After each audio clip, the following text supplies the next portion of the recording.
Hello, everyone. Thanks for joining us for this HoodMed chat. My name is Dr. Nisi Hudson, Chair and Science Director of Hood Medicine Initiative. And I'm Jonathan White, co-founder and director of policy. Hood Medicine Initiative is a collective of scientists, hackers, assorted professionals, and geeks focused on addressing health disparities in Black and Brown communities.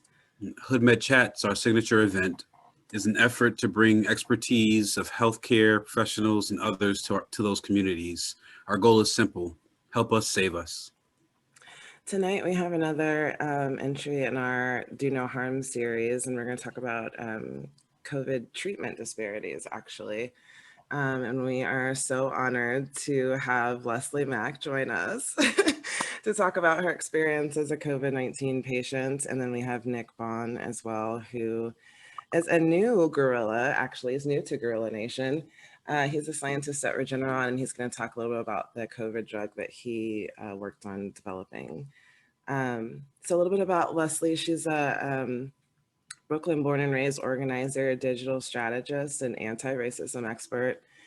She's a first generation American of Jamaican ancestry, and she founded the Ferguson Response Network, the Safety Pin Box, and currently runs her own digital strategy and event projection consulting firm.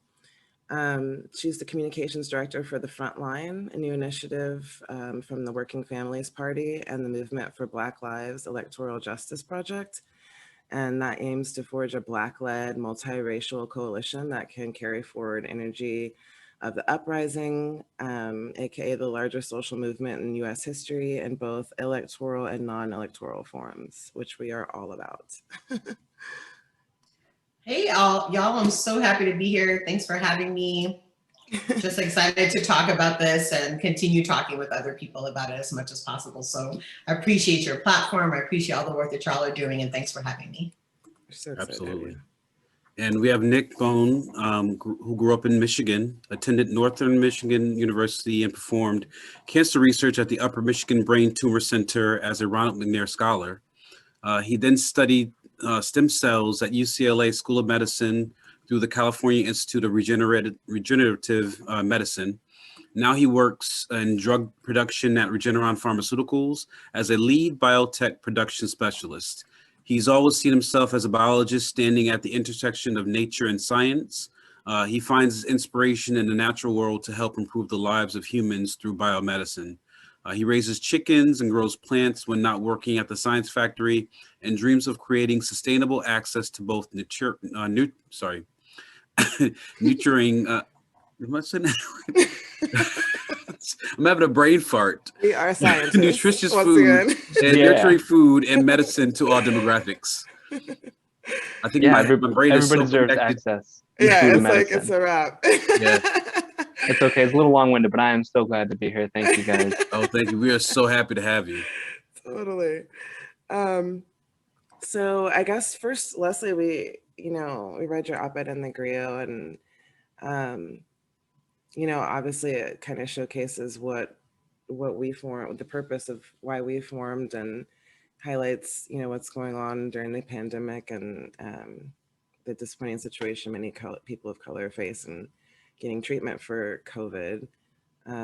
But before we get into that, I was hoping you could give us a little background about your work in Ferguson on the heels of Mike Brown's murder at the hands of that one monster.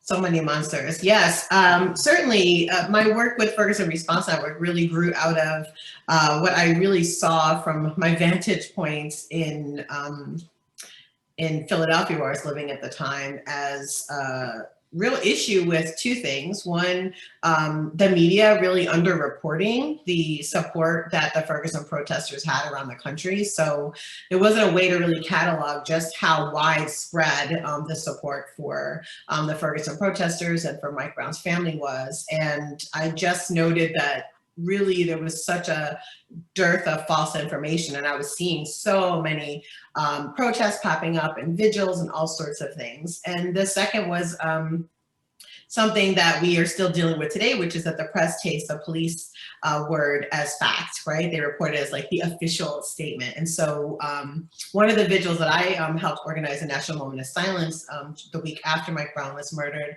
we had, it was in Philadelphia, and we had, you know, around between 600 and 700 people there. And the police literally, I listened to them tell the news like, oh, it was about 350 people here. And that's what they reported. And so Ferguson Response Network really started as like a place for folks to register and just say they were hosting action or a protest or a vigil, and a way for folks to connect to those folks. And it just kind of steamroll from there. I reached out to about 20 organizers around the country and said, hey, we know that this grand jury decision is coming up, and regardless of the outcome, we really want to show support for this community of protesters that have been just grinding every single night, protesting and standing up for Black folks in their community. And they were like, sure. So I just was like, time it based on whenever they announced the grand jury announcement, and I'll put a little, you know, form up and people can just add their cities on it if they want to.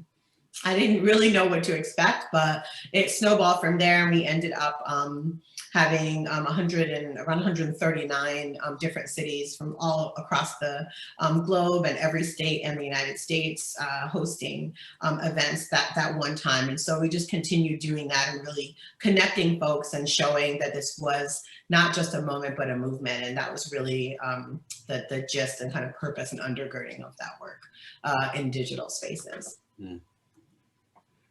And then in terms of what you're working on now with the Frontline, how did that come about?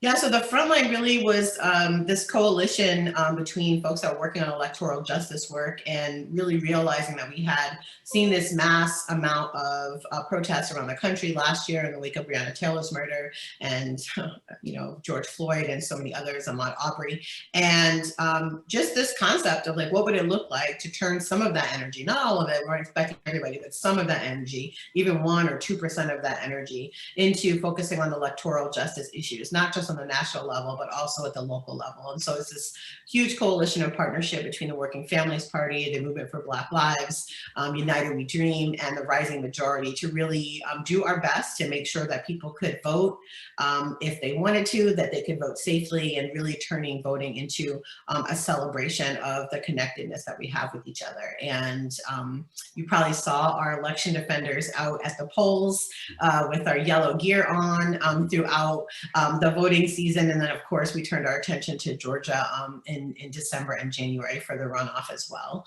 And so we really spent the last 9 months or so, not just preparing people for voting and doing those things, but also equipping people. We've been doing Wednesday mass calls with folks, just helping people invite folks into movement space and really making the case like the doors to the movement are open. We're here to welcome you. We're here to equip you. We're here to inform you. We're here to give you skills and tools that you can utilize, not just in your work with us, but anywhere that you want to do work to lift up oppressed people and to fight back against white supremacy and oppression.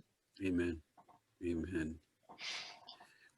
Nick, can you give us a little background into what the work you're currently doing at the moment? Sure. Yeah. Currently, I'm working in production of antibody drugs. I spent a few years working in research, and then I realized the whole other end, once you've come up with a medicine, you actually have to produce it. So then I got into the world with Regeneron, who I work for now. Yeah, and some of the drugs that we've made have targeted cancers. The company also makes Ebola drug that's based off of the same antibody medicine strategy as our COVID drug is. So those drugs are produced similarly by the method in which they work. We've all heard about antibodies. You heard about antibody testing. People might test your blood to see if you've had COVID. All that an antibody is once your immune cell has been exposed to a disease, it'll now release the antibody. So you can find the antibodies in someone's blood that's been infected with a disease, or and those antibodies are they're therapeutic. That's how your immune cells can help fight future infections, right? So that's why we all have this idea when someone says you have antibodies for the disease, you're already primed for a response. Just like when you get a vaccine, your immune cells will make antibodies, you're primed for the response. So an antibody drug is just giving the person the antibodies straight up before your immune system even had to make them. So it's one strategy of drugs, and it's working for treating COVID. Regeneron actually made the drug that they gave Donald Trump when he went to Walter Reed when he got sick last year. Yeah, it's probably where you might have heard of our company name popping up. So yeah, we make one of the monoclonal COVID drugs that are released by the FDA for emergency use authorization, just like how the vaccines are released for emergency use. So while everything's still being studied and they have to make sure over long periods of time that it's safe and that it does what we say it does, the FDA can weigh out the risks, the pros and the cons, just like the vaccine, and say, we'll release this for emergency use because there's a big emergency. So even though we've tested it enough that we know it's pretty safe and we would like to test more, we can release it on an emergency basis. So in a nutshell, that's where we're at with using antibody drugs to treat COVID. So you kind of touched on a little bit of this, but can you give us a greater overview of the current COVID treatments and some that may be on the horizon? Right. Yeah, I don't work right on the floor as a nurse or a doctor, but just going off of like the guidance that you can find in the CDC, some of the top medicines right now when people are pretty sick with COVID, they will give a steroid regimen, which is an anti-inflammatory, which can help your body deal with it, but it doesn't really treat the disease itself. There's antivirals. You might have heard of remdesivir. I think that was one of the big ones that we were hearing about last year. It's an antiviral. It's like an antibiotic, right? So that's a compound that's going to find the virus itself and attack it, which sounds really nice. It sounds like a really good way to stop a disease. But the way I think of it is like we're trying to get a message around. Like, let's say we want someone to vote for someone. The antiviral, the antibiotic, that would just be like telling people the news, telling people go vote for this person. Mm-hmm. But when you have a vaccine, which actually trains your own body to fight it, or an antibody drug, which is doing the same thing, now it's like you got the whole printing press started up, right?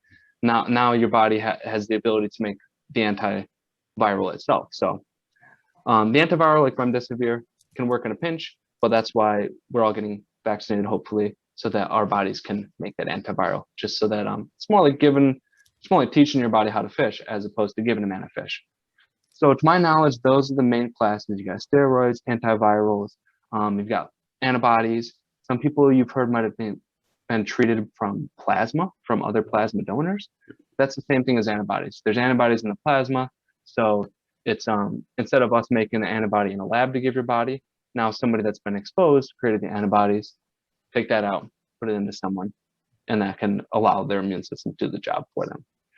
One other thing I guess that's worth noting with COVID treatment is that blood thinners are one of the big treatments as well, because obviously there's a big risk of blood clots. I think I saw on HoodMed posted a visual today that said, I think 30% of people in the ICU with COVID are treated with blood thinners because of such a risk of blood clots. So it's interesting paralleling that really high chance of getting a blood clot when you have COVID, as opposed to the 6 in 6 million chance of getting a blood clot with the Johnson & Johnson vaccine news that we heard today. So yeah, I'm kind of all over the place, but it's just interesting to note that blood clots are a part of COVID that they treat against. Totally. We're going to actually get into that. It's a perfect segue. I think I'm going to They're share a part my of screen. COVID. They're a part of birth control. They're a part Yes. of, Yeah. like, literally, I'm And going we to know share my cardiovascular disease is the big issue too, so it's all related to blood flow and blood clots, Yep. I'm going to share my screen for a minute, if you don't mind. Can you guys see? Yeah. Awesome. So I thought I'd just do a quick refresher on what COVID is for everyone listening. So essentially SARS-CoV-2 is the coronavirus that we've all seen and heard about. COVID-19 is actually the disease that it causes, right? And it's very similar to a lot of other viruses in that it's just a little protein bubble. Inside this particular virus is a little strand of RNA, which is kind of like DNA, but it's just a single strand instead of the double helix. And then outside are all the, sorry, a little overzealous. Outside are all these spike proteins that we've heard about, right? And for this particular virus, that's kind of its calling card, its ID card, right? This is the part that kind of allows the virus to sneak inside your cells. And it's also, you know, the way that your immune system kind of checks for who's there. And so in this particular case, we don't have antibodies against COVID because it's brand new, right? And so what happens instead is that, you know, it's able to, you know, propagate easily throughout the population, as we've seen. It's been so devastating to so many people, and so much damage to multiple organ systems, because it attaches to sneak inside your cells using the ACE2 receptor.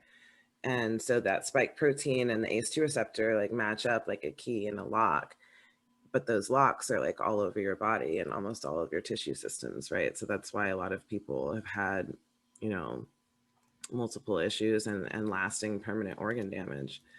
And to that end, you know, keys open doors, right? So once the virus is able to like latch on to that receptor, you know, it kind of like hops on for like a free ride inside your cells. And then that receptor just like pops around, brings it inside. And then once it's there, it just wants to like steal your copy machine to make its own copies. So like your DNA and what you like, the genetic code that your cells usually use every day to perform all of their tasks gets cut off so that you can start making virus particles instead. And so once it opens up its bubble, it lets all of its RNA go into the nucleus so that you start, you know, making its copies for it. And before long, you become just this host factory of, you know, a breeding ground for mutations and everything else that allows the virus to propagate, mutate, and then find its way back out to infect new hosts, which we all know that viruses need to survive because they are parasitic. So we can get into talking about vaccines a little bit later, hopefully, if we have time. But I was hoping that we could, you know, get into your op-ed, Leslie, which is titled "Everything They Forgot to Tell Black People About Contracting COVID-19." And just start with asking you, like, what prompted you to write this piece?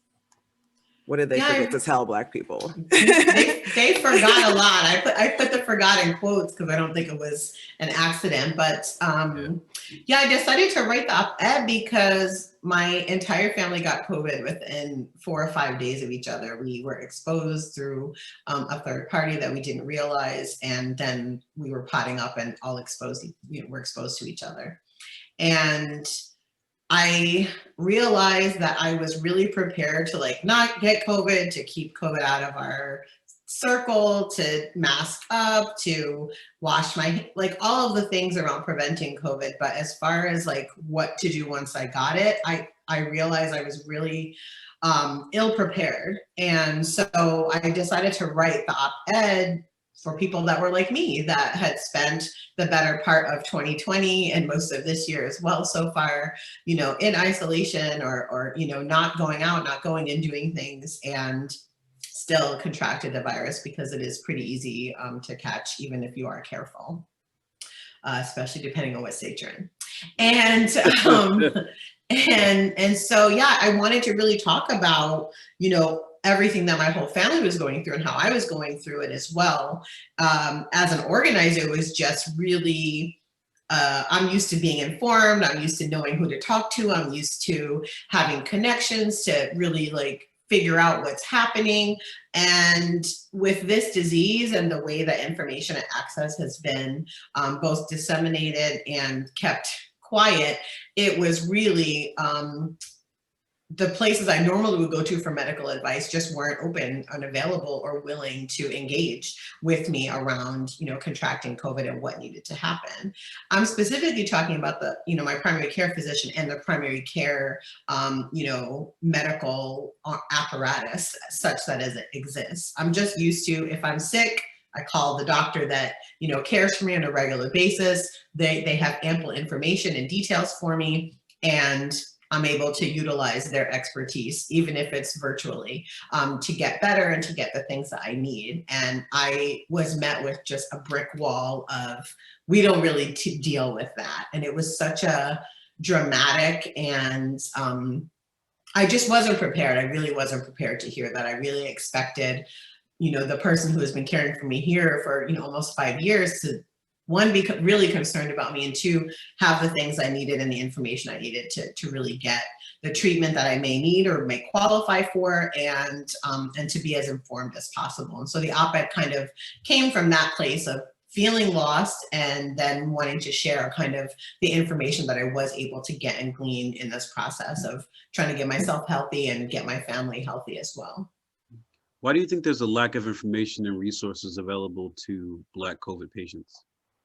Well, I think that for me, it's a number of things. One, I think that the treatment side of things, and we've really, mostly only heard about, you either don't get it, or you get it and you die, or you get it and you're fine, which one is a very inappropriate way of discussing it, and not at all, the reality of how COVID has played out. We have lots of long haulers, people who have been dealing with this disease for, since they contracted it through the period where they're not testing positive anymore. And then secondarily, I think that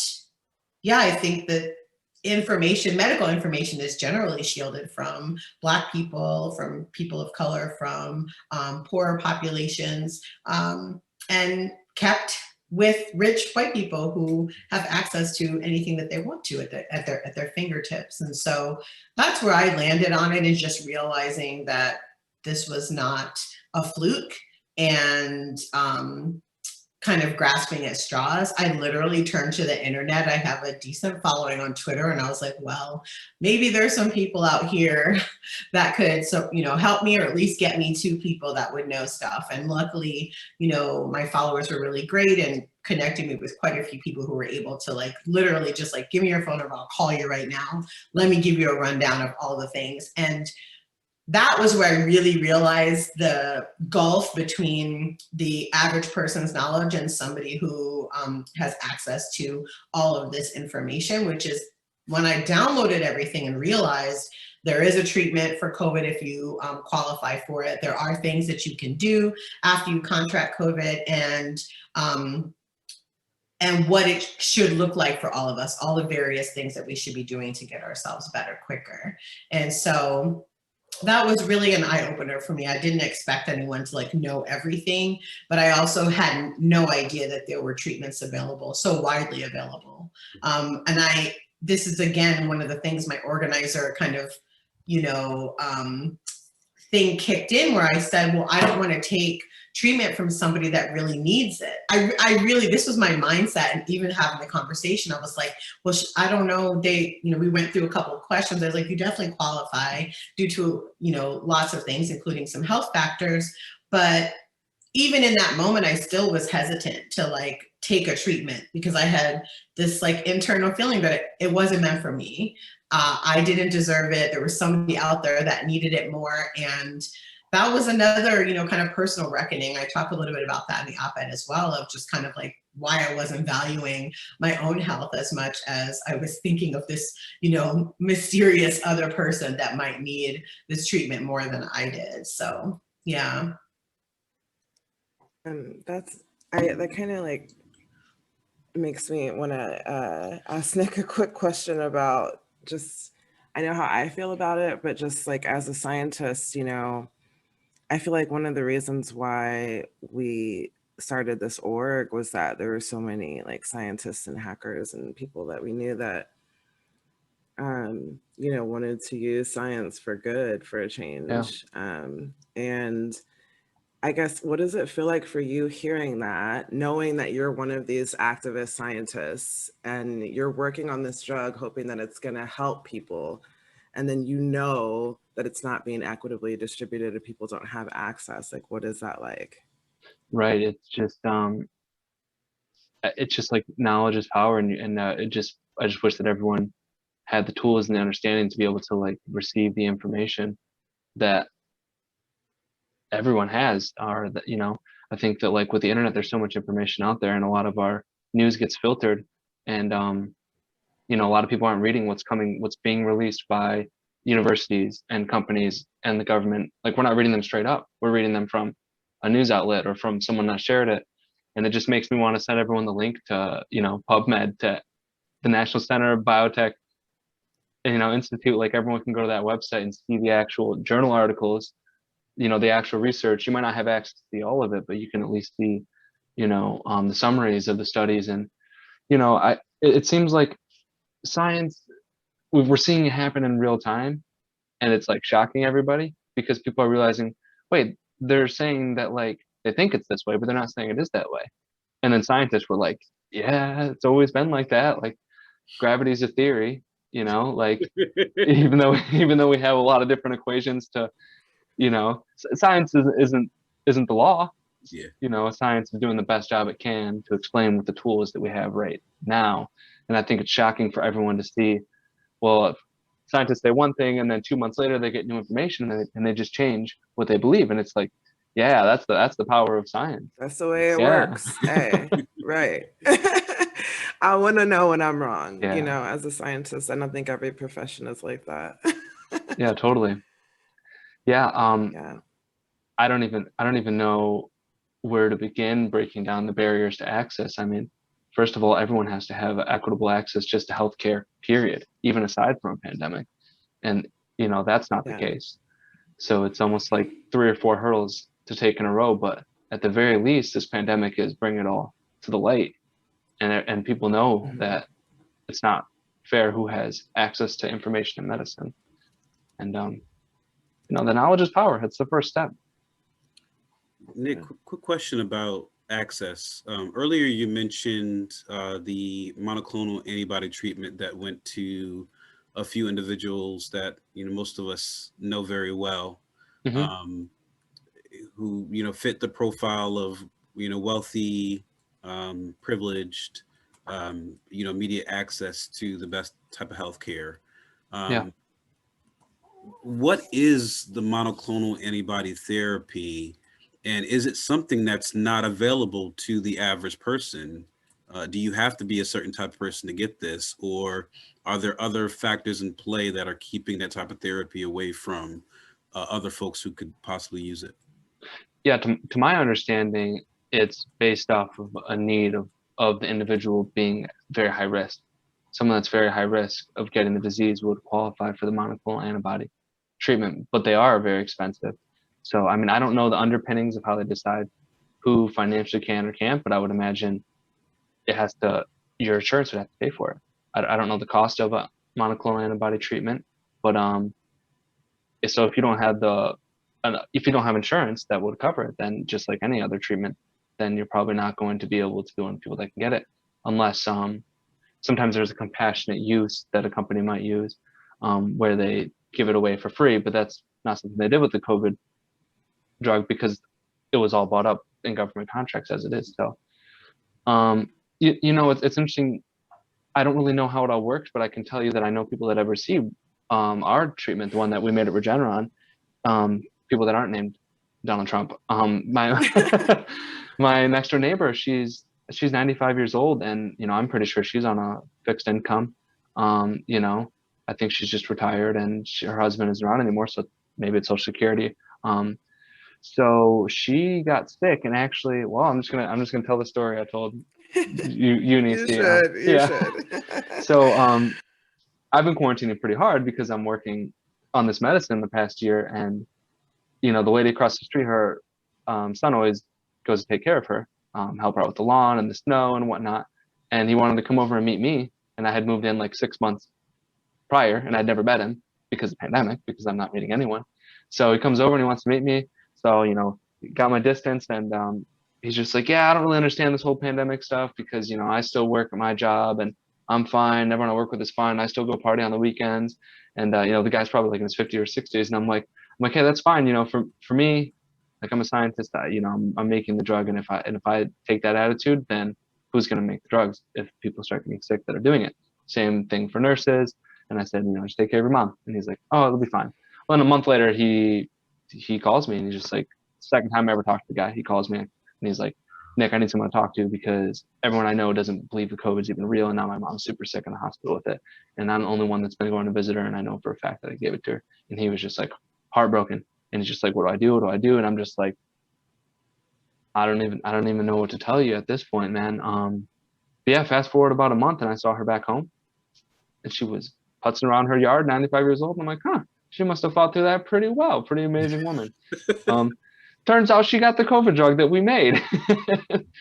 Yeah, the reason why I couldn't meet him is because I had to quarantine so I could make the drug and then ended up saving his mom's life. So I'm just like, wow, like I've never had such a clear example of like my work, like helping somebody, like Yeah.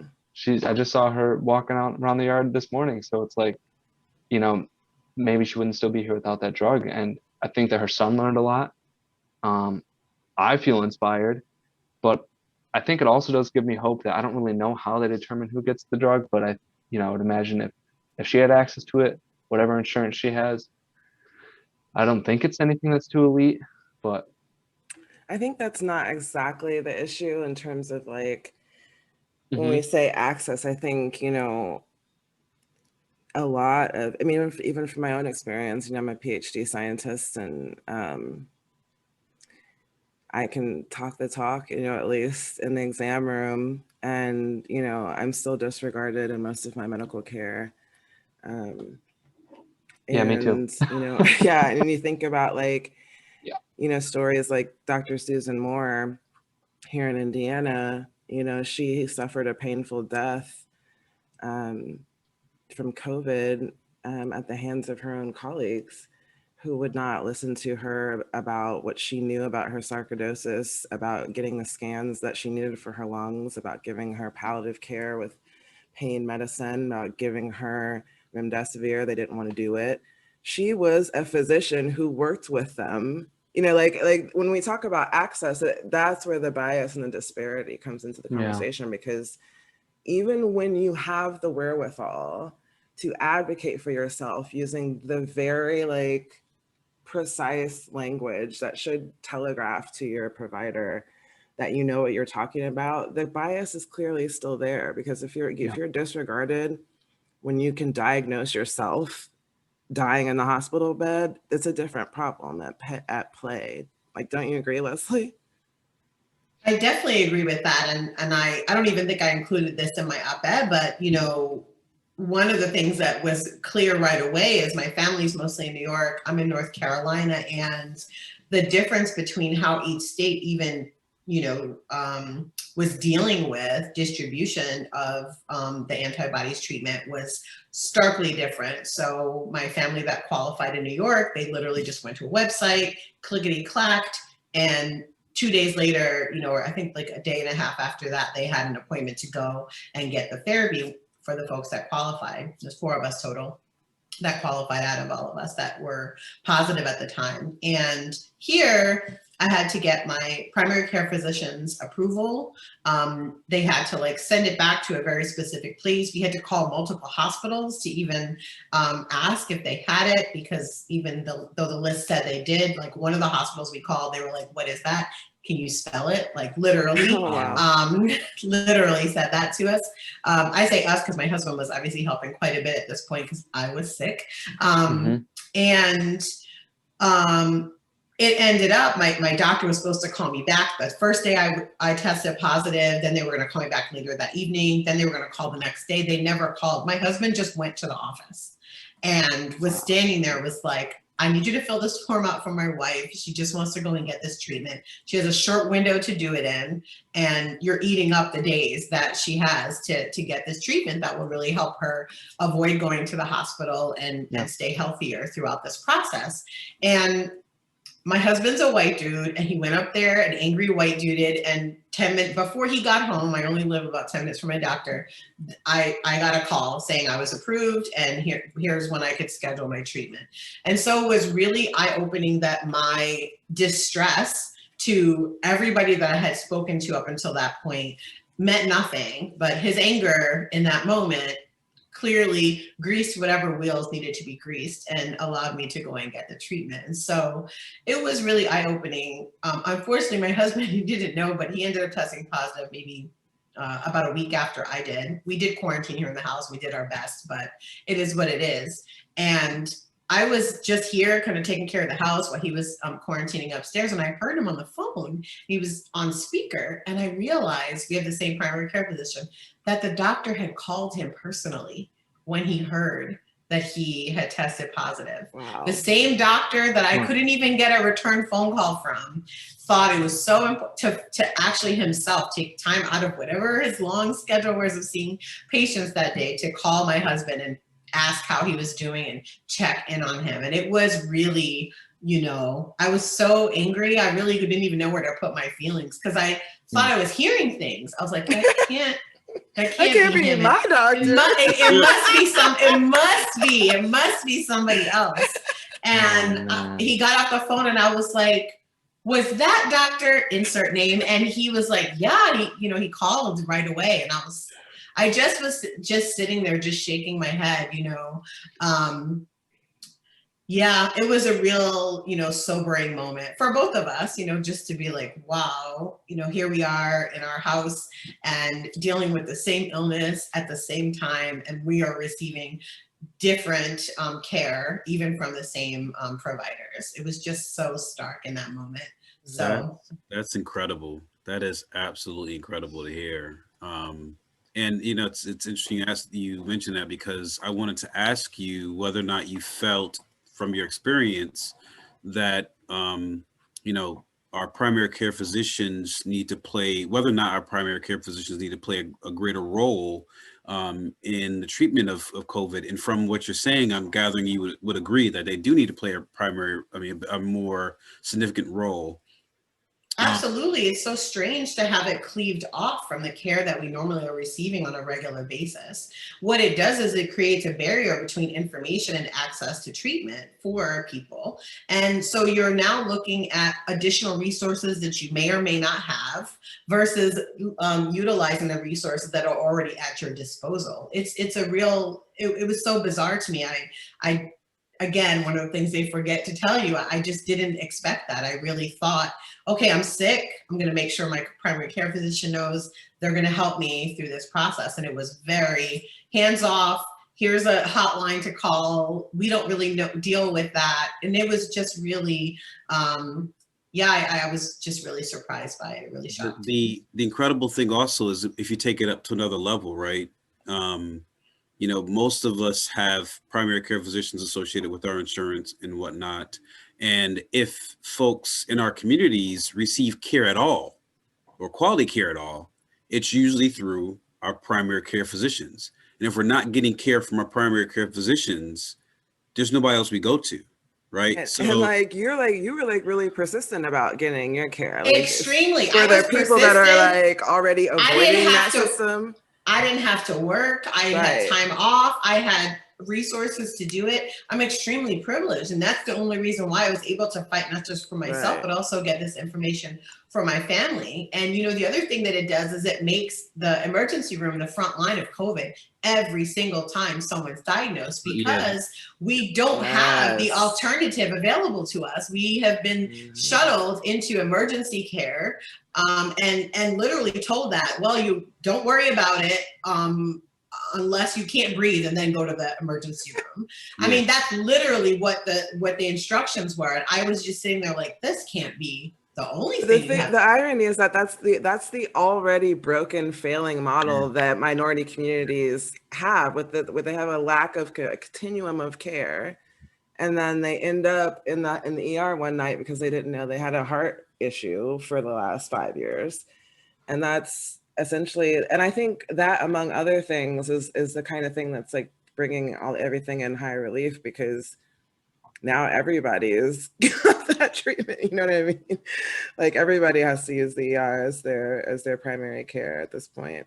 And it's the crazy thing is we're trying to push people away from using the emergency room as their primary source of healthcare, because you can't get adequate, as Dr. Hudson said, continual care in an emergency room. Emergency rooms are made to be very quick decision. Let me handle this situation very quickly so I can get to the next patient and handle them quickly. And you can't get the type of, real medical care that you need, especially as a person of color, dealing with a a healthcare system that's already, bent towards not giving you adequate care. So the fact that COVID pushes you even more towards a more emergency care and doesn't incorporate the folks who you will generally, interface with for your healthcare, issues, that's just even more astounding to me. Yeah. And then not having access to these treatments, the goal of which is to keep you out of the ER. So it's Right. like when you see these things stacked on top of one another, that's it's so transparent why we see the death rate amongst Black people higher, the infection rate higher. It's because all of these things are stacked on top of one another that leave us without access to healthcare, without access to information, without access to treatment, and then what happens? I mean, this is just it's beyond pandemic, right? It's like we already were in a healthcare pandemic, and then we added an actual viral one on top of it, and Yes. it's been just devastating. Yeah. And I think, for us, that's one of the biggest reasons why we exist is because, when this started, we had such a lack of leadership overall, right? Um, the general population wasn't getting the information in the direction they needed, nor any organized effort to combat the spread of the disease. We were told to drink bleach.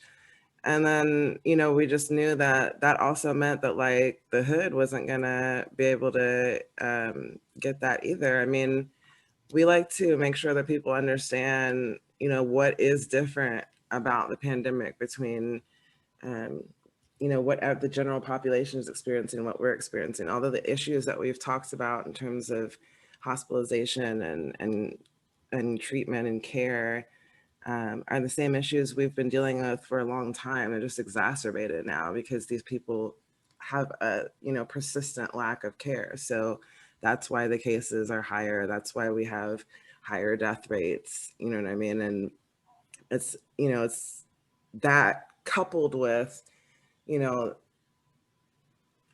general ignorance about science, and then also the reticence in our community to now listen and put our trust in the government and the healthcare system, and everything they're trying to caution us about with the pandemic. It's just this recipe for mass delusion, it would seem. Like, I've been in, rooms in Clubhouse with people, like a whole, like hundreds of Black anti-vaxxers, like talking about how this is a conspiracy and everything's an experiment. And I'm just like, the only experiment is if we can't convince y'all to get vaccinated. And all of the sort of purposeful and just general, because of, persistent disparities, lack of intervention that we're getting right now is going to compound, those death numbers because we're being left behind. Yeah. And it's like part messaging and part this broken system, right? Yeah. And the thing is, Black folks and brown folks have been failed by multiple systems in the United States, right? We've been, failed by the justice system, the healthcare system, the educational system. I mean, every system in the United States has failed Black people on some level. But here we have two very large entities working together to try and curb this pandemic: government and healthcare. And of all the entities that have failed Black people tremendously and on multiple levels, those two have been Right at the probably top. the worst. So now we're talking about two entities that have failed us working together, and you want us to trust that you're going to do the right thing for us. That's a steep hill for people to climb. And once, organizations like ours and others, and, people who trust Dr. Fauci and, their pastor, or, people in their family who are medical professionals, once you get them, comfortable enough to trust you to look into this stuff, then you hear these stories like yours, Leslie, about getting treatment and the difficulty in getting that treatment, and the way in which you interface with the system and not getting the information that you need to get through this pandemic. I mean, that makes people even more reticent to want to participate in this, experiment in their minds. Yeah. Yeah, definitely agree with that. And I also think there's something to be said for the lack of awareness on the part of both of those systems about what was needed to really reach our community, right? So they didn't have good spokespeople initially, and this isn't to down, anybody there, but you have to tailor your message to the population that you're trying to speak to. And so it wasn't until, organizations like yours and others who really were like, nope, we know where we need to go, how we need to make this message work, and how we need to talk to our folks.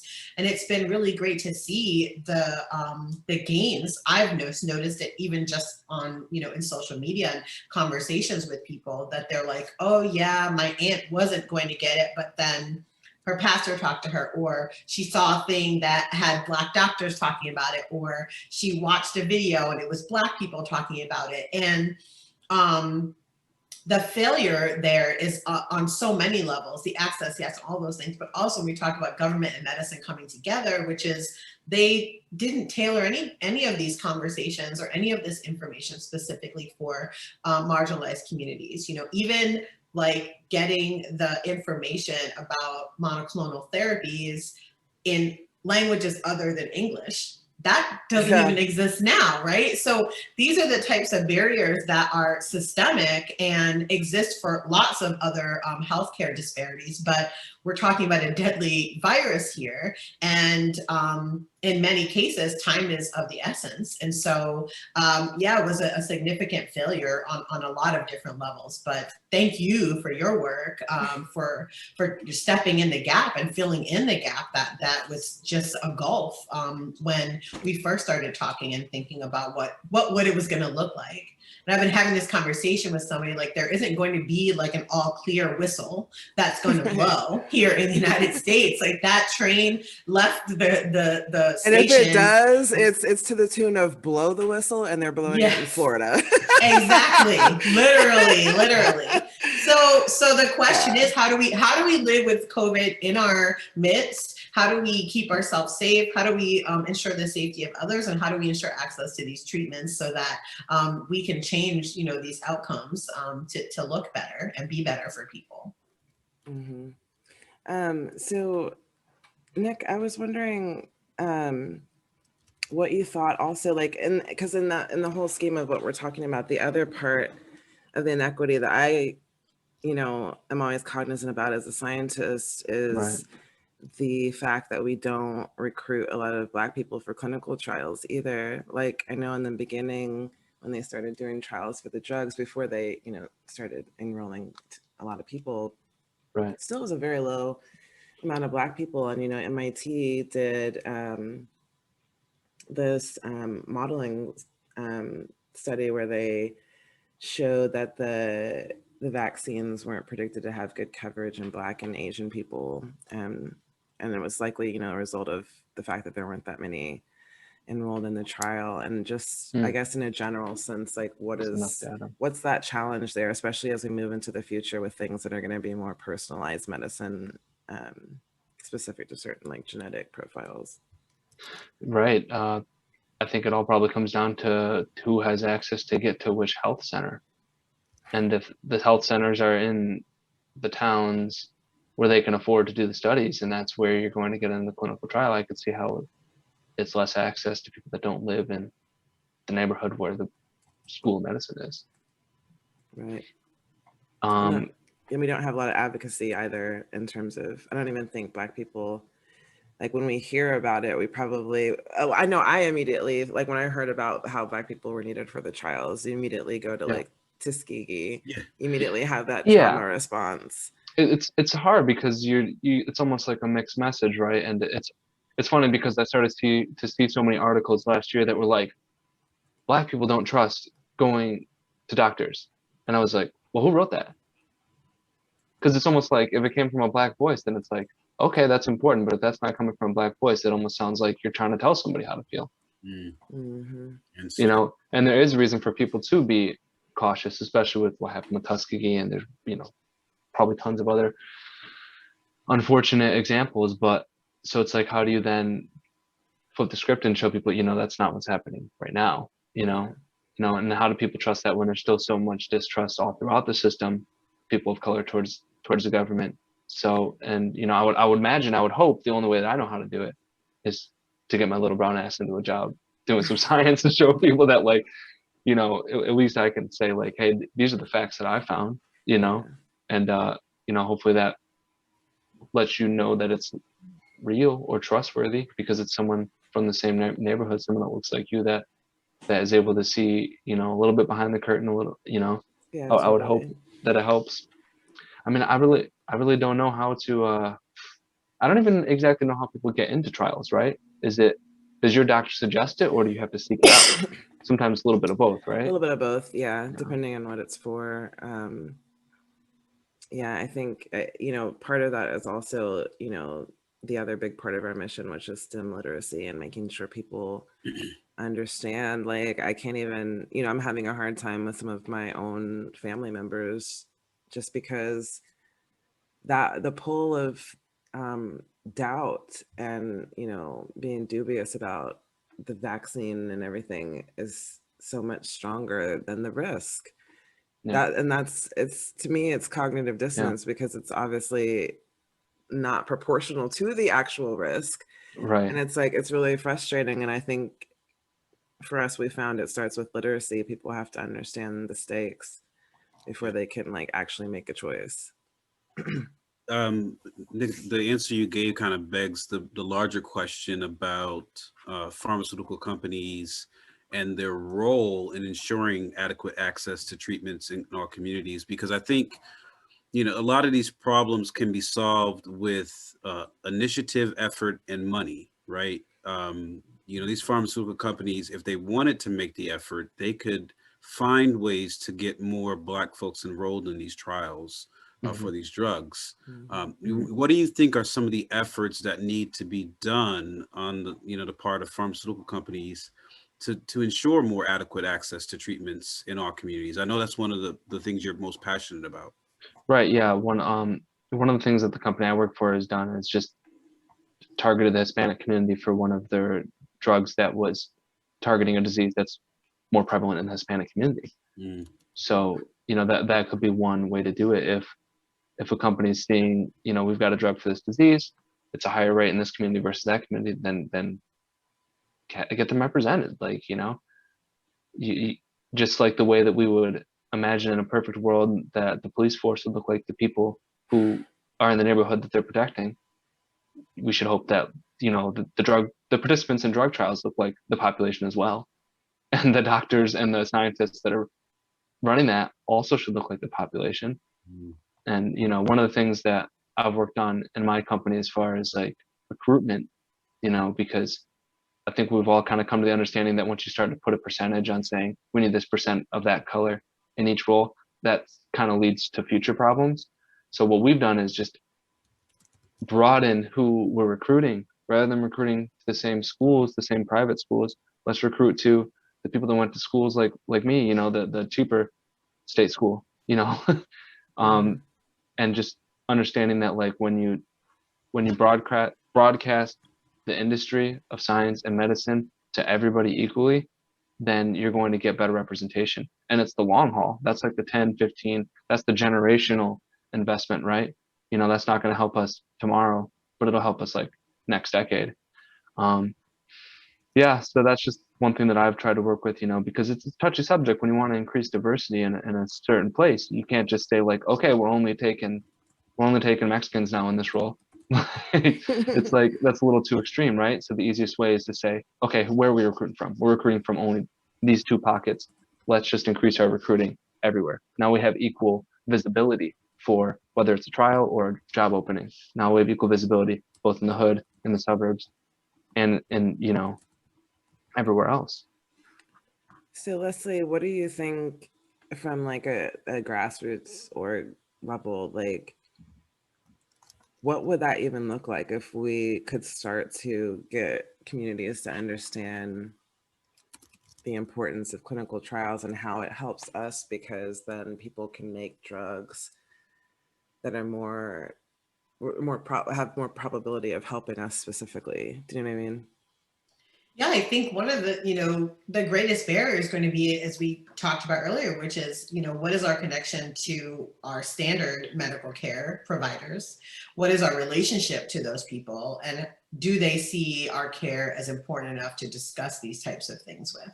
And do we trust them enough when they talk about them with us to believe them and to, consider the things that they're putting before us?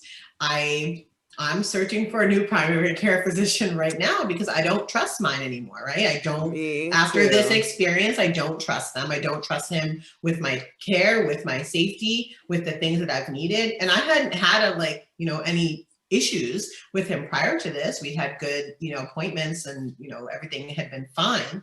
But it's very clear that my care is ranked in his mind and it's on the low end. And I don't want to have a doctor that has that. So I think the first barrier is to ensure that access to healthcare, that those barriers are down and that we have a healthcare system that actually cares about the people that are in need of care, and that the relationships between doctors and their patients are positive ones and ones built on trust, not distrust, misunderstanding, and feeling like every time you go into the doctor, you have to fight for the things that you need. And that's really the reality for most of our community, is that going to the doctor is, it's a series of microaggressions where your lived experience and how the things you know about your body are discarded, that the pain that you may or may not be is completely shoved to the side. My sister and I were just having this conversation. She literally fell,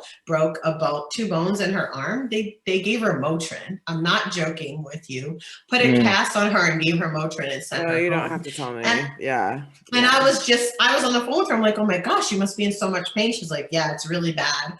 And she just was that scenario, she's never going to believe a thing that her doctor tells her. You know why? Because her doctor didn't believe her.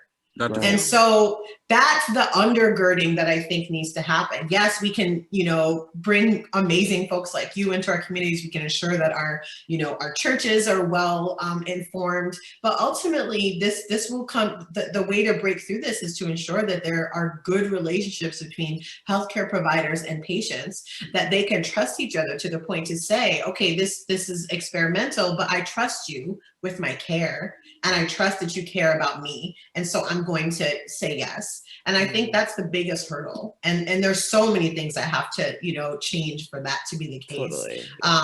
Because, Dr. Hudson and I, here we are, we're pretty privileged. We have access to all of this information and things, and we still are experiencing these same these same experiences. Terrible medical care. To the point to where, and I'm the kind of person where I have chronic illness and I just go on these ups and downs where when I have experiences like this where I have to not only leave a practice, but file all kinds of complaints and everything, it makes me reticent to reach out to that next doctor. Do you know what I mean? Yep. No matter how much I need to.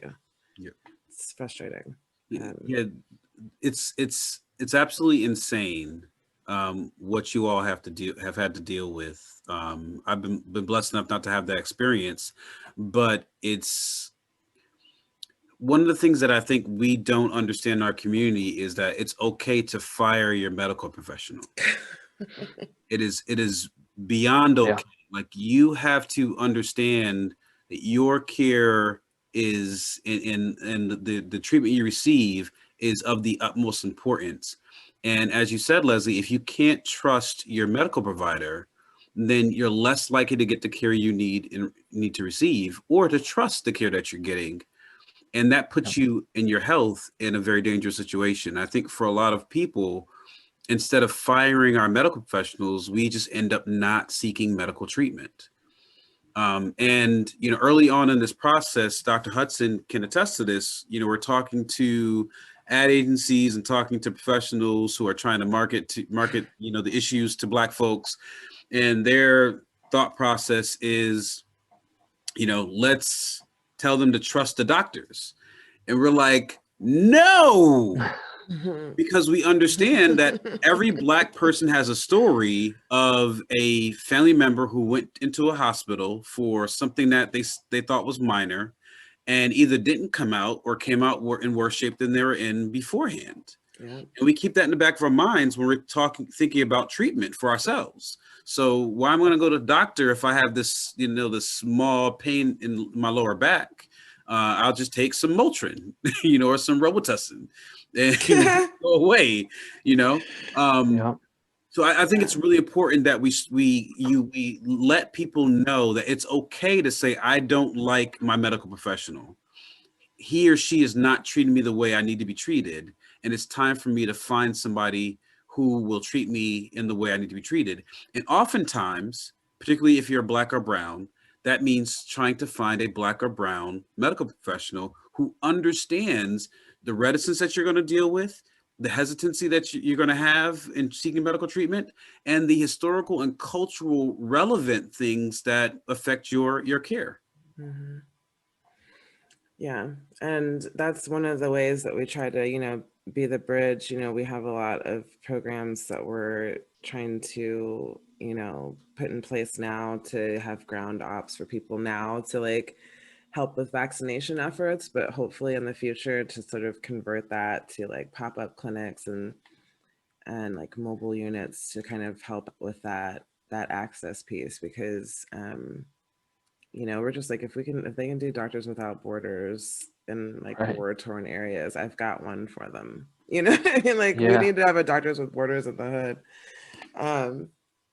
So Which actually, that's so interesting that you mentioned the Doctors Without Borders, because one of the Yeah. things I've been thinking about, not just about COVID, but also about Flint and other places in Yes. Michigan that don't have clean water. I've been thinking about. I've seen like the Army Corps of Engineers like go into foreign countries and set up entire, Aqueducts. hospitals, all Like all aqueducts, kinds of, all yeah, sorts come of on. things. And I'm just sitting here like, wait, what? Why is that not something that we Right. can, deploy here? That's not to say that I want the military in our communities, but it's more for me just thinking through like the fact that there are solutions to these problems that capitalism and racism and white supremacy just decide are not viable, because those that would benefit from them most are Black, brown, poor people, and it's just horrid. And not only that, but those soldiers are needed to be cannon fodder, I'm pretty sure, to go murder Black and brown people. So why would they spend time here saving them? Don't be ridiculous, Leslie. Imagine. I mean, it's amazing how fast the military, the National Guard could vaccinate everybody. They're like They could. logistic Hey. kings. But Hey. it's just, what do you want to put your energy into? Watch if they have another riot in Minnesota. I bet you they'd be there with the lickety split. Yeah, real They're organized. there now. Tanks and everything. Tanks Real are organized. rolling. Tanks are rolling as we speak. They're already there, Trust and they've me. been on the ground, so they're rolling. And They yeah, stay so ready. They stay ready. And Not it's one to of those help. things. No, Not to help. Just They not to stay help at ready. all. Just to Stay harm ready. Black bodies. That's what they stay ready for. Right. Mhm. Black bodies. And since there were very few Black bodies on January 6th at the Capitol, they certainly weren't there to help or to, be ready to do anything over Be there. serious, please. Yeah, they were still busy hanging out in St. Paul. That was a party. I thought maybe I would like jump into the vaccines really quick before we wrap up, just because like I know that there was been the breaking news within the last 24 hours about Johnson & Johnson, and I don't want to leave off this evening without addressing it a little bit. So I thought I'd go really quickly through how the vaccines work. This is all about the spike protein again. Remember that I got the virus ID card that your immune system checks.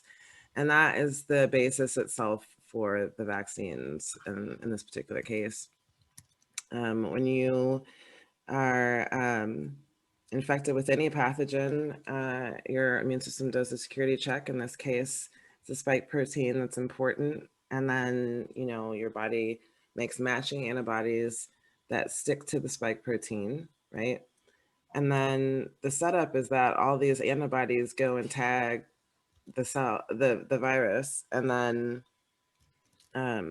your assassin cells that are sent out to go kill it then can identify which cells need to be killed by using those tags. So that's kind of in essence what this is all about.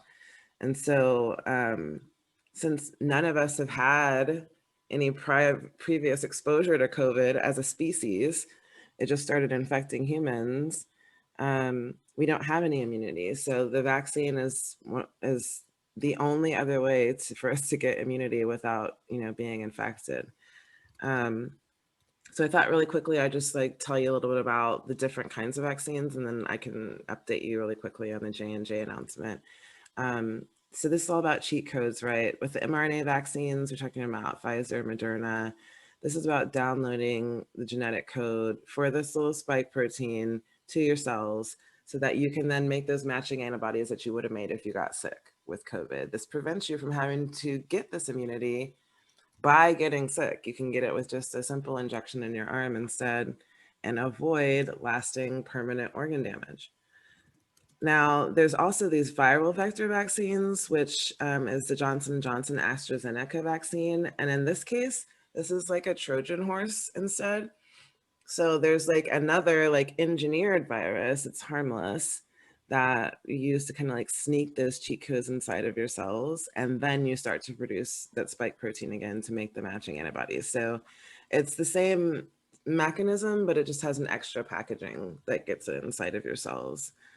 So essentially when you get the shot, the muscle cells in your arm download the cheat codes, and then the cells like throw a huge party on top of the cells that you throw like this huge party on top of the cell so that all of that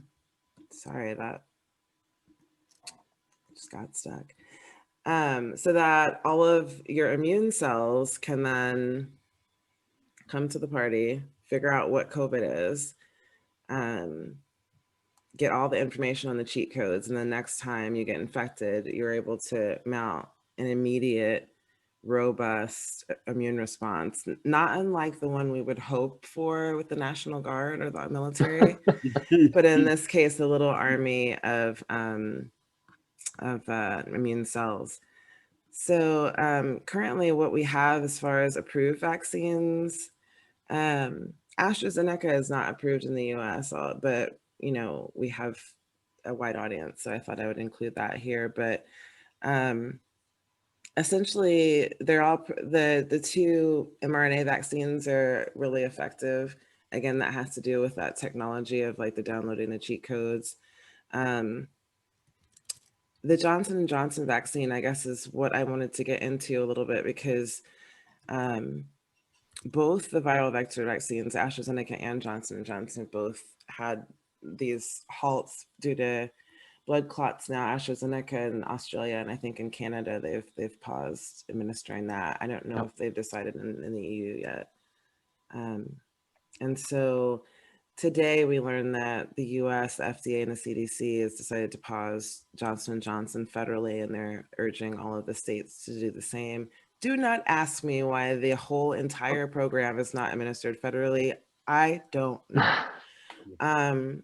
But ultimately, they're trying to make sure that everybody follows suit just to give them enough time to look a little bit more at the safety and make sure that there's not a link that we don't understand about those cases. I will say that it was 6, in this case for Johnson & Johnson, it was 6 women out of 7 million people who received the vaccination. So that's an exceedingly rare event. It's classified as an extremely rare event in terms of the FDA because of those numbers.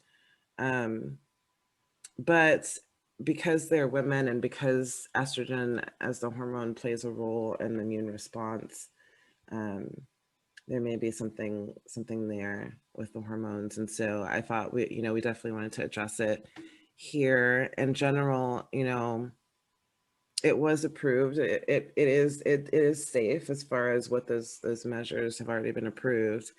But that's kind of what Nick was talking about when you get into like emergency use territory, is that the calculus there, like what you're weighing is like, do we wait for a 2-year clinical trial like we would have in a normal circumstance perhaps, or do we make sure that millions more people don't die right now? It doesn't mean that they're not safe. 100 million people have been vaccinated, and we're talking about 6 people having a really rare random event. I actually just got Johnson & Johnson 4 days ago, not to cut you off. Yeah, no, I know. My son got it too, and I was just like, great. And then, like we're seeing that, we don't know much about Johnson & Johnson with the mutants, but obviously it's clear that they're not all going to be as effective as they are, against the original, variants. What I find interesting about, like, sorry to cut you off, No, but like yeah. this news coming out about Johnson & Johnson is just Yeah. like the numbers. Like, we're getting so like numb to these numbers. We're like, people are like, well, let's say I have a 50-50 chance of getting COVID, and then I only got like a 1.8% chance of dying. Like, all right, All of a sudden everybody's cool. a statistician, right? Yeah, everyone's like, you know what, I can do that. I only got a 1% chance of dying if I live my life like normal. That's fine. I feel lucky. And then it's just like you multiply that by the amount of people in our country and in our world, and it's just like that's millions of people dying. Yeah. As we know. But then it's like Yeah. six out of 6 million people, 1 in a million, 7 literally get blood million. clots. Yeah. 7 million, and 1 Yeah. or 2 died, and it's really important. I mean, I guess what this should show people is that that's how cautious we are about these drugs, right? Yeah. There's a 1 in a million chance that it's going to give somebody a blood clot, and of that, 1 of those 6 actually passed, unfortunately. So that's how important it was for them to say, okay, let's pull this off the shelf entirely. Right. So do you really think that like everything was shutting down the economy, like was just like for no reason? Yeah. You know what I mean? The threat was so much greater. That's why we had to take such a big action. You know what I'm saying? And it's just funny that like my 1% chance of dying isn't shit, but then like from the COVID, but then like 1 in a million of getting sick from the vaccine, and now people are concerned. It's a numbers game, science of numbers. And once you break down the numbers, just like people are saying, not all the tests are accurate. And it's like, yeah, like, but like, let's say there's 90% chance that your test is accurate. Then what does your test mean? Your test result? It means that it's 90% accurate. Right. I'm sorry that there's not 100% truth to it, but that's how numbers work. That's how, Yeah. and that's better than lying and saying that it is always safe or that it is always correct. As in science, you have to be transparent. You have to tell people. Leslie said this earlier, you can be extremely, extremely, extremely careful throughout this entire pandemic. And all you have to do is make one slight mistake, like not wash your hands or take sanitizer that one time. Yeah. Put your mask without realizing it that one time. Wipe your eyes without realizing it that one time. Yeah. I had a law school classmate who was pregnant and was out in these streets doing her work as a real estate attorney and trying to protect herself, stayed clean, washed her hands, didn't catch COVID at all. Was home after giving birth to her child, and while she was home, caught COVID. So COVID got into her home at some point in time, and she has a child now, so she's being super extra careful at this point in time, and still caught COVID when she's doing less traveling outside the home than she was doing beforehand. It really only takes one misstep to catch COVID. And you never know what that's going to do to affect your life. And it's crazy. I mean, my coworkers and I, we work in a clean room, and for years, well before masks were even cool, we've been wearing masks and keeping our whole body sterilized because we got to when you're making products that have to be sterile. And some of my coworkers still get COVID, and that's what we've been doing for years. We have whole procedures we do every single day to keep ourselves sterile. Oh, totally. Like I've taken to like going into the lab at night because there's so much. There's several people who've gotten. It doesn't mean that they got it at work. Maybe it was just community spread. Right. But sometimes I'm just like, guys, we make vaccines. Like, what are you doing? Yeah. And we wear our masks inside, please. Yeah, it's weird. Like even people who should know better aren't doing better. Like you think about where the focus of the risk or the odds should be, and it should really be in the numbers. What did you say it was earlier? 140 million people had been infected, and like almost 4 million people have died. Yep. That's the real numbers that we should be looking at. And honestly, I don't Added even to know that- if it matters because it's like That's worldwide. we Yeah, don't. that's Yeah, it's worldwide. worldwide. And added to Yeah. that, the number that we don't necessarily have a handle on is the long haulers. We need to be worried about that number as well. Yeah, totally. Because We don't even have an accurate picture of any of that. We don't understand any of that. None of those studies have been done. Like we were saying, we were talking to some like young black doctors, a couple of residents, and we had a pathology resident on last time, and she was saying that like it's so dangerous and contagious that they haven't been able to even do autopsies like they would like to study post-mortem the disease, because it's not safe to do. And plus there's just so many bodies, like they have to triage which ones really need an autopsy. So it's like all of Yeah. that work on the back end of figuring out the long haulers and their symptoms and all of that, it's going to take a minute, I would imagine. One thing, since you're mentioning like the long COVID and just kind of the more physical symptoms, like for example, you said organ damage, but obviously the lungs, we all know it's a big issue. I guess it just highlights the difference between like, oh, I can get sick from the vaccine, and like it's interesting to think about like when you get sick with COVID, like what symptoms are from your body, your immune system, right? The fever is your own immune system increasing your body's temperature to try to kill the virus, right?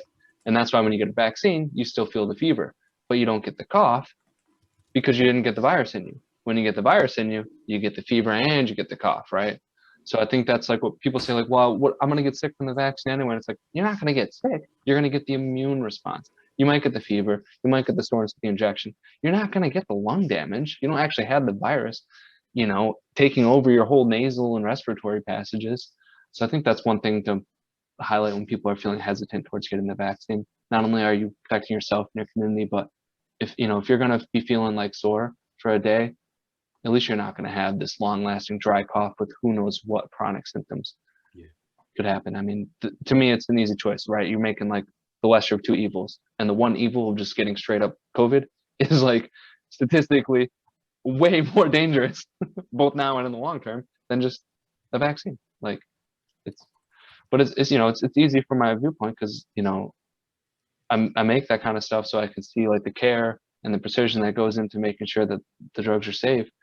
So, it feels weird to say take my word for it, but I got my J&J shot and they released the bad news 4 days later, and I could not feel more confident about the fact that I got my J&J shot. Like, maybe I feel differently if I was a woman who was in the higher demographic for getting the blood clots, right? But like, still, it would still be worth it because the chance of a blood clot is so much lower than I don't want COVID. It's like I'll take my vaccine. like 0.00008% chance, of getting a blood clot.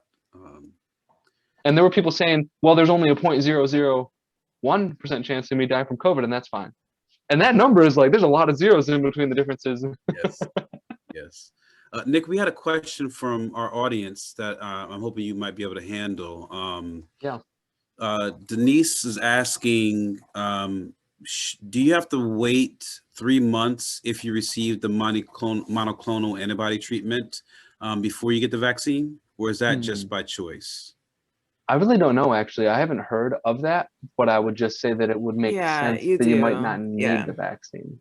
Okay. No, it's just like, it's kind of like the same thing, that the same parameter about like if you've been infected or if you've been, tested positive, to wait 90 days. It's just that, I guess kind of like a flush. Let's say like, you want to make sure that you're not like trying to introduce the vaccine before you have gone through that sort of cycle. I'd imagine that would be like a lot for your immune system to deal with. Like it just got through an initial straight up COVID response, and now it's going to have to deal with another response to the drug. I mean, you just want to do everything to make sure you optimize your response. You don't want to take anti-inflammatory drugs like Advil or ibuprofen before your vaccine, because that like dampens your inflammatory response, which is exactly what you need to kick up so that they can all come to the party and get real live. You know what I mean? Right. So, but yeah, I thought I wanted to just kind of close with asking each of you, sort of in light of where we are in the progression of starting to get people vaccinated, and sort of where our communities are in their understanding and their sort of acceptance of the need. I thought, Leslie, maybe if we could start with you and you could just kind of tell us a little bit about how your organization is dealing with messaging around the pandemic to our communities, and then like what your personal message is to our communities. Absolutely. So the Frontline's been really focused on kind of information, really lifting up different folks that are Black, especially Black run, Black programs, and people that are in community with us, and supporting those folks like We Got Us and you all and lots of other folks, just making sure that our community sees that there are experts that look like them, that talk like them, that have experiences that they have had, and they're here to answer their questions and talk to them about the realities of not getting COVID, when you have COVID, what to do after you have COVID, and of course around the vaccine. And so for us, it's really been about like trying to remove as many barriers as possible with regard to access to the vaccine. And so we've just been sharing a ton of information around that and connecting people so that they know where they can get it. My mom is 79 and she sorry, 76. Oh gosh, I hope she's not walking. She's watching. 76. Anyways, she's been completely isolated from all of us throughout this entire time. Wow. I think we've all seen her maybe once or twice, socially distanced, all of the things. And so she's been eagerly like wanting to get the vaccine. Obviously, because of her age, she's like in the first batch of folks, but it still was a struggle. She lives in New Jersey, it was still a struggle to get her the vaccine. When I tell you I had like an army of people trying to get her an appointment for her vaccine, I literally mean it was an army of people. One of my amazing friends, who's a minister, she was like, I found this church, they're doing this stuff. And another friend of mine, their church was also signing, seniors up for it. And so we were able to get her the vaccine. She had her second shot about a week ago, and my family's slowly starting to do the same. And it's been, for all of us, something we're talking about. My younger nieces have questions. They're a little hesitant. And one of the things that I've really taken from this is that, the wrong approach to take with people who have questions or concerns about the vaccine is to kind of like drill into them, like, you have to take it, it's a must. That is not a conversation that people want to have around their health. And I also think it's this very strange thing about us, talking about personal medical information publicly is really difficult. We could probably do a whole other show about, the feelings that you have when you contract COVID. Yeah. This weird kind of in-between place where you feel like you have a scarlet C on you. You don't want to interact with people, like all of these emotions that come along with it. And so for me, how I've been speaking to people is just, look, I want you to have as much information as possible. I want you to make an informed decision for your care. And that's really been my mantra, talking to my family, talking to people that I'm in a community with, is just don't stop at the first article you read. Like really take time, talk to other people. I can provide folks that can talk with you specifically. I can talk about my own experiences and have you talk with other people as well. I've been grateful for folks that have been sharing, direct timelines of how they felt after they got the vaccine, after they got the shot. I think it's been a really powerful way that social media has helped normalize vaccinations in our communities. And just saying, yeah, I felt a little icky the next day, or I had a little bit of a fever, but 2 days later, I'm reporting back and I feel fine. I mean, the more that people hear that this is an experience that our community is having, the better off we are. And so the thing that I've just been going back to is getting as much information to people as possible, making it not just accessible, but also in a language that they'll understand and with people that they are easier to trust. And hopefully people can make the right decision for themselves.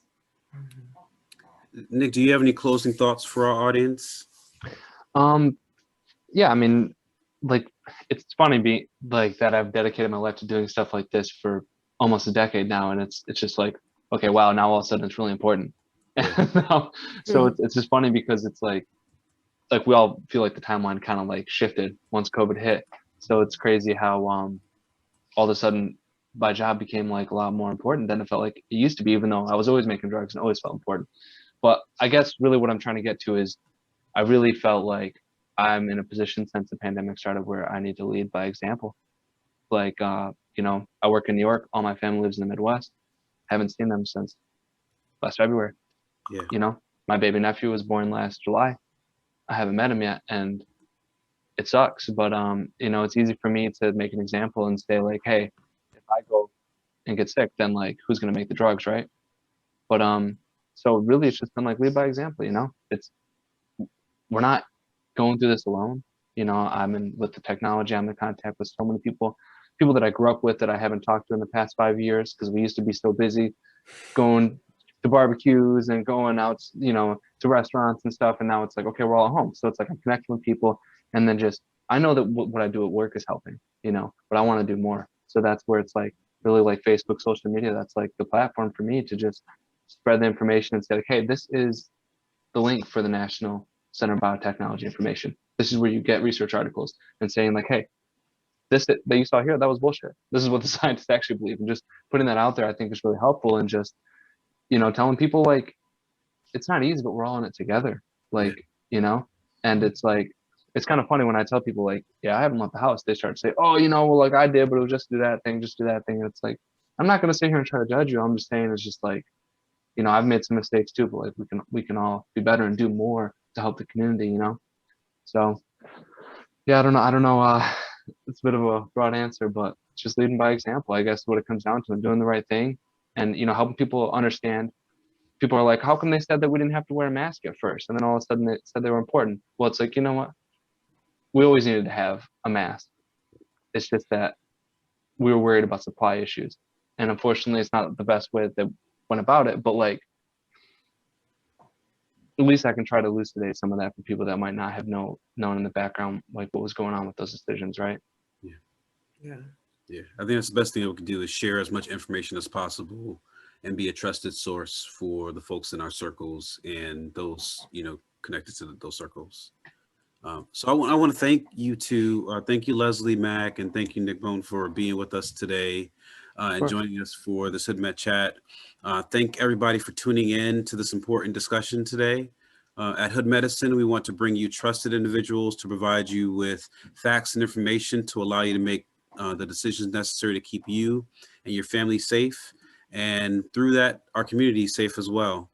Please follow us on Facebook, Instagram, and Twitter to support our effort, donate to our cause, or find out about our next events. You can visit us at hoodmedicine.org. You can find us at hood_medicine on Instagram and Twitter, or Hood Medicine Initiative, all one word, on Facebook. Thank you again. Stay safe, mask up, and get vaccinated, please. Take care.